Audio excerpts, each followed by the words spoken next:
Clock struck 12, and the Giants turned into a pumpkin. This can't be life. New York Revival, I'm in the building. Let's go.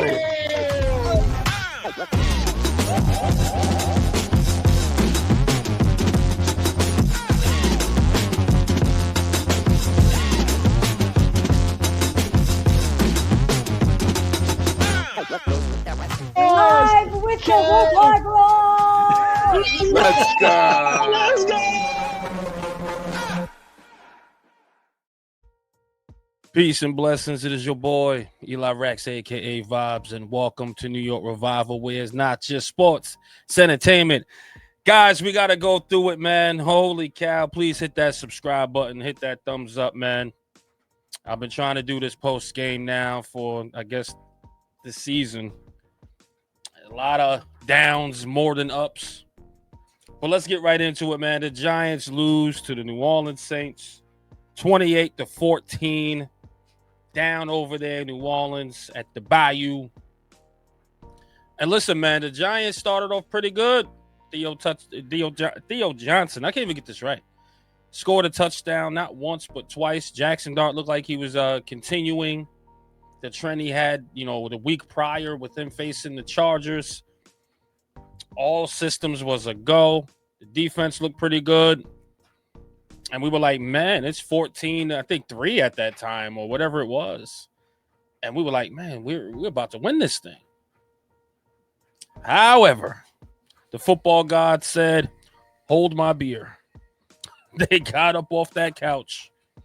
And boy, the turnovers and etc. was happening. First off, Darius Slayton with drops, still plaguing him throughout his career here with the Giants. Not only that, guys, Darius Slayton got paid. Darius Slayton's supposed to be a wide receiver too on this team here.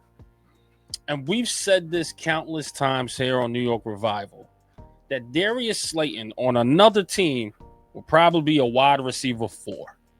Okay?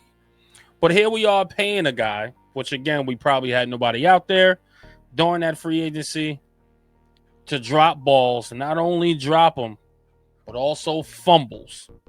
With Malik Neighbors out, there is no one stepping to the plate to fill that void at all. This team is hopeless without Malik Neighbors. And I have some questions for the coaching staff, okay? But let me say this. Wan'Dale Robinson, too small to play in this league, man. That guy's a rag doll. He's just way too small. He can't be a 3. I understand what they try to do. They try to make another Cheetah. Copycat league, I get it. But yeah, he's not Cheetah. Okay? He's just not that type of wide receiver. Wan'Dale Robinson was a poor pick from Joe Shane. He just can't play consistent enough.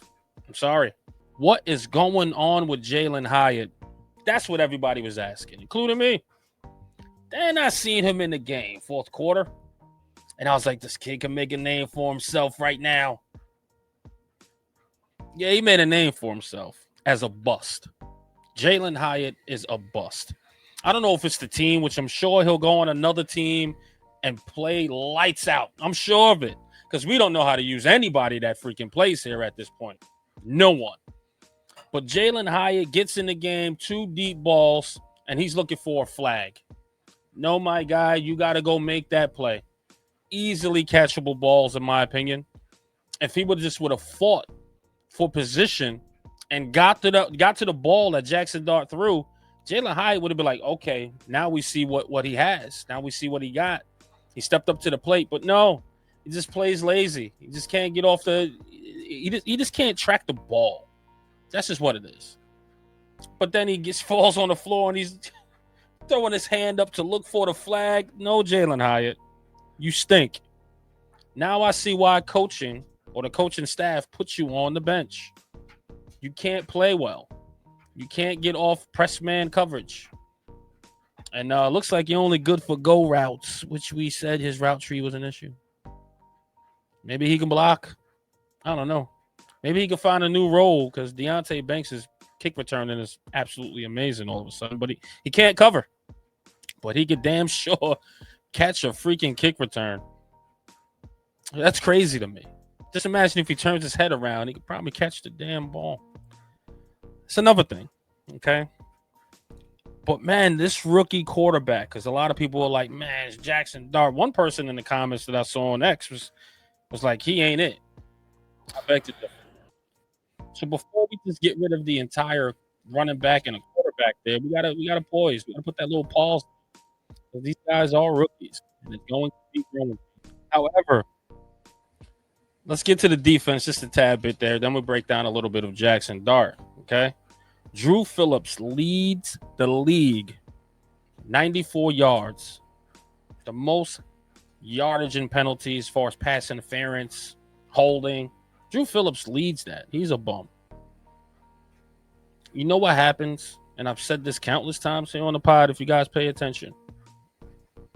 Drew Phillips or any other cornerback, if they're outplayed, they don't have the talent, they cheat a lot. And that's Drew Phillips. He just doesn't have the talent to cover. It's just what it is. Certain plays, it looks good. Certain plays, it looks terrible.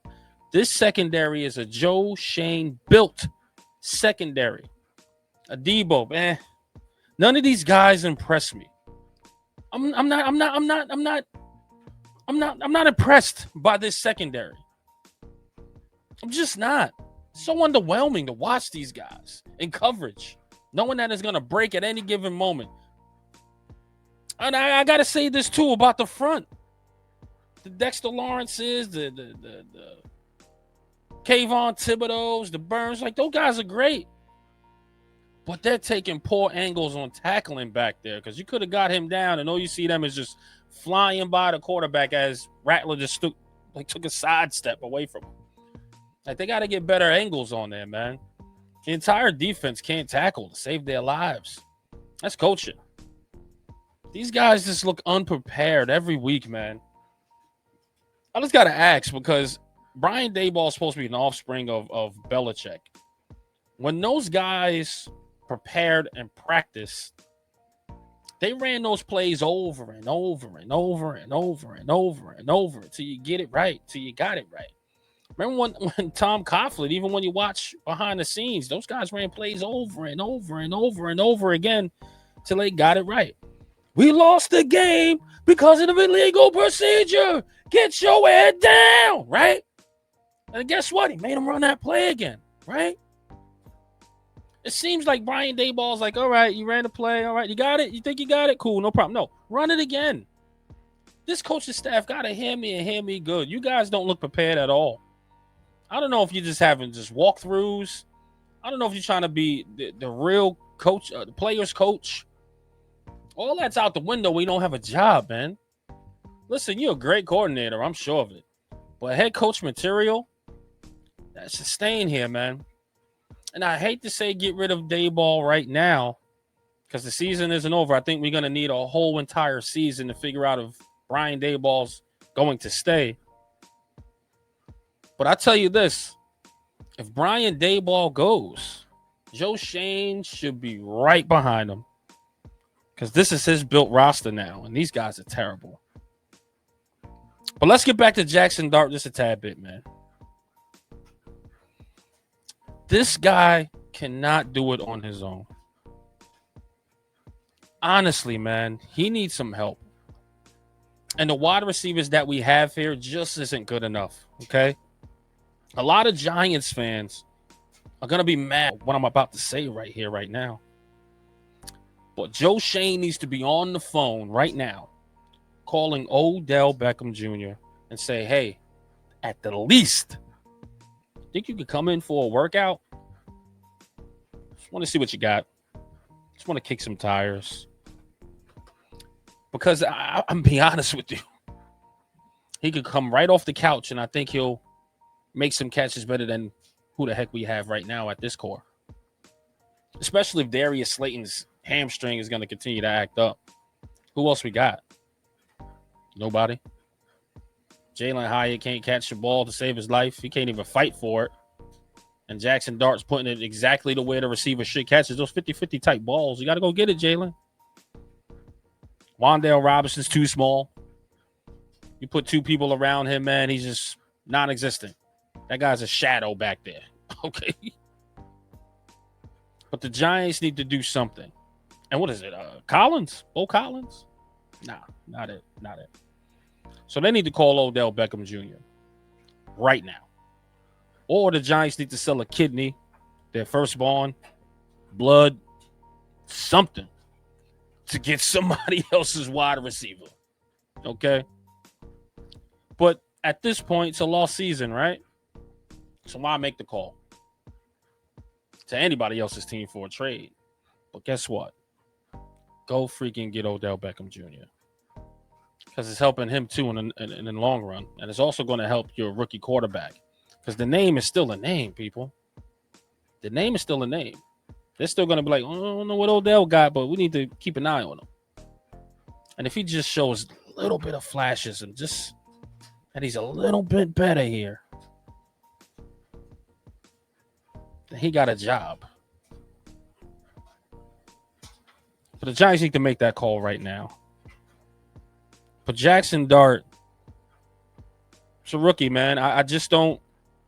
What more do you guys want him to do? The guy's putting it on his back. The guy's running. The guy's throwing. Yes, the fumble happened. Yes, the interception happened. But the guy's trying to make something happen because no one's open. He's standing there holding the ball and no one can get open. Absolutely no one. I don't think the New Orleans Saints secondary is that damn good. They were a winless team. Okay? I don't think it was that damn good. It's just the wide receivers that we have can't get open. There's no communication there at all. We are missing Malik Neighbors, and we are missing him bad. The play calling, underwhelming again. But guys, I just, the first time ever, and we have seen plenty of losses. I'm speechless. I'm kind of upset. I'm annoyed.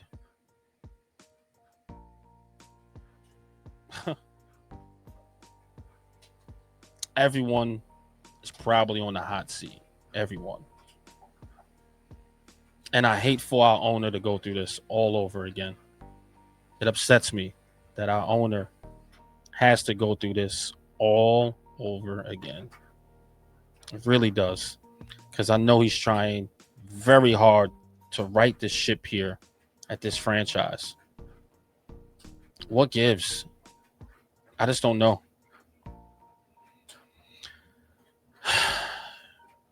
I'm out.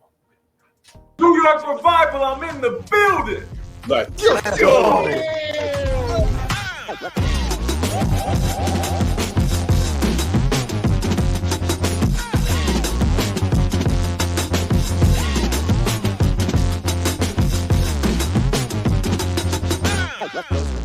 Live with the Revival. Let's go.